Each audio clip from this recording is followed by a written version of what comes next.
Well, I'm talking with Bill Mummery, the chairman of Manx Radio, just a couple of days after you released your latest figures for Manx Radio, Radio Manx Limited. Were you disappointed that you made a loss again?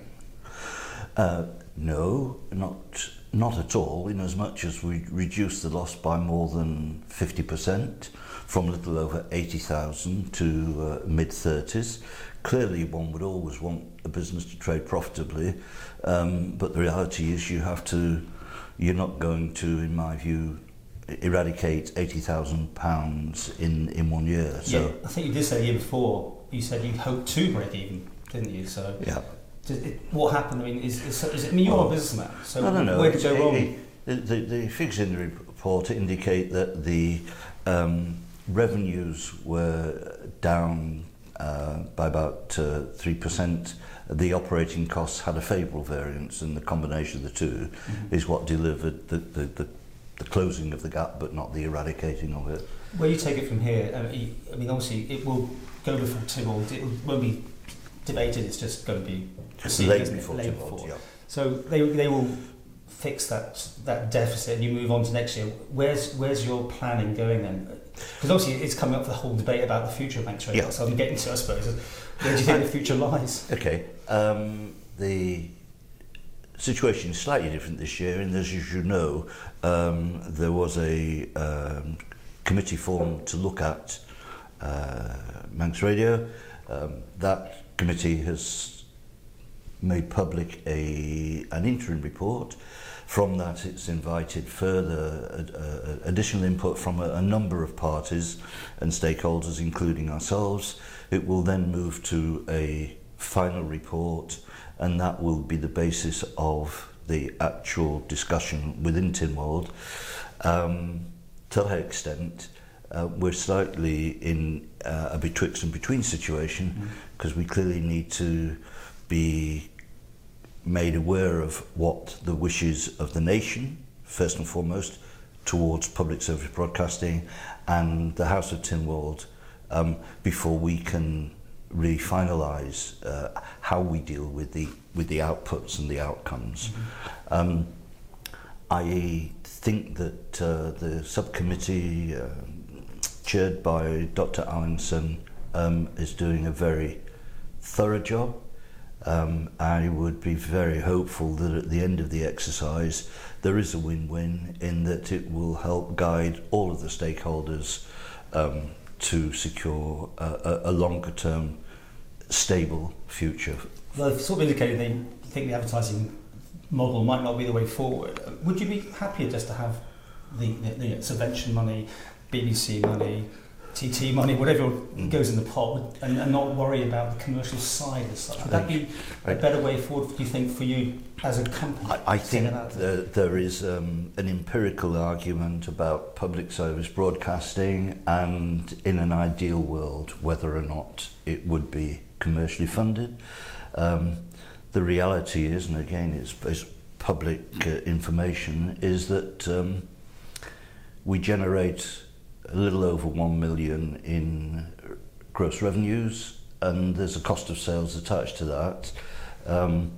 Clearly, if the report were to recommend, and that recommendation were to be accepted, then the dilemma would be, if indeed that was a recommendation, that we cease to engage in advertising. In and of itself, that would generate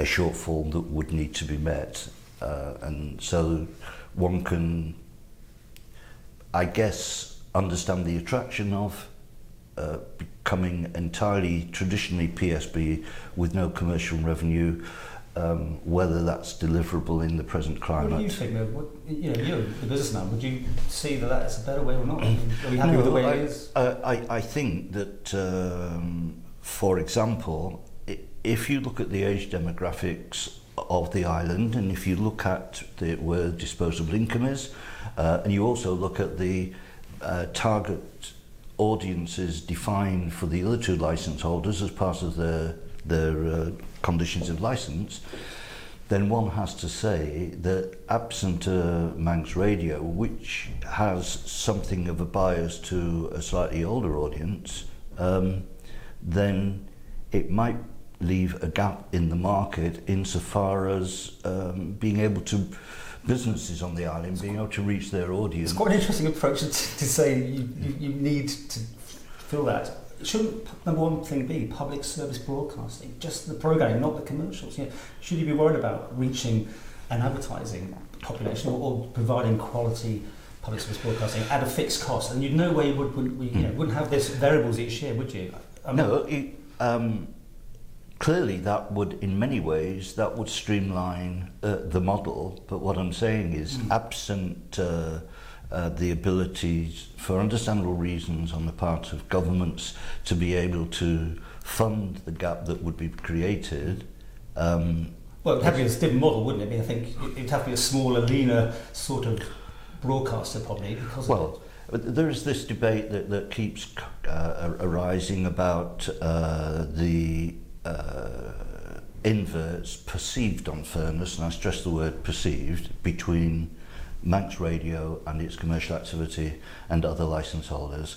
And I think what I would say there is that basically nothing has changed in the model for 10, 12 years. The landscape is the landscape that was in place when we had a single licensed operator. The goalposts haven't moved. The reality for all broadcasters is that the advertising cake has not grown in that time. So in effect, you've gone from one licensed operator to three, and you don't really need to be a brain surgeon to work out that the cake has not grown. It's merely been cut in three slices. Sure, but I mean, Ron Berry from 3FM made it very clear that you were selling advertising cheaper than you were maybe like 10 years ago. Ron Berry is completely and utterly wrong. Oh, okay. Completely and utterly wrong, and I think you will find when the final report is completed and made available that I would stand by that statement. So you're not selling or sort of subsidising those rates. I think Mr. Pugh put it that you have like an end of year sales sort of thing. You've got spare time to fill. Therefore, you attract new advertisers. Therefore, you kind of if I'm Jackson Cars and there's a new model of car being introduced and I have stock of the old model, I move it on. There's nothing unusual in that at all. But this suggestion that in some way we are cross-subsidising, we are selling below market rate is just simply wrong. But I suppose you can make it any price you want. I mean, there's no fixed price to sell advertising at the end of the day, is there? I mean, you can sell it at whatever price.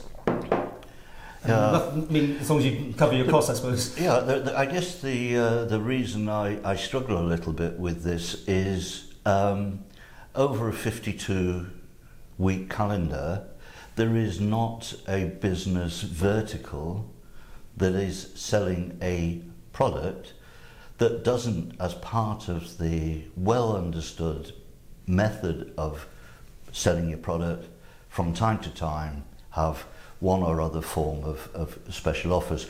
What you might be able to help me with is, do you have an understanding of what the basis is of this statement? You've quoted an individual from... Well, he said it in his evidence, didn't he? Yeah. It was in public domain. Well, in order to move on, all I would say to you directly is he is wrong, and I believe that the final report will demonstrate that he's wrong. Well, it's obviously quite a long chat, so we'll take it into two parts. We'll be back in just a moment with part two.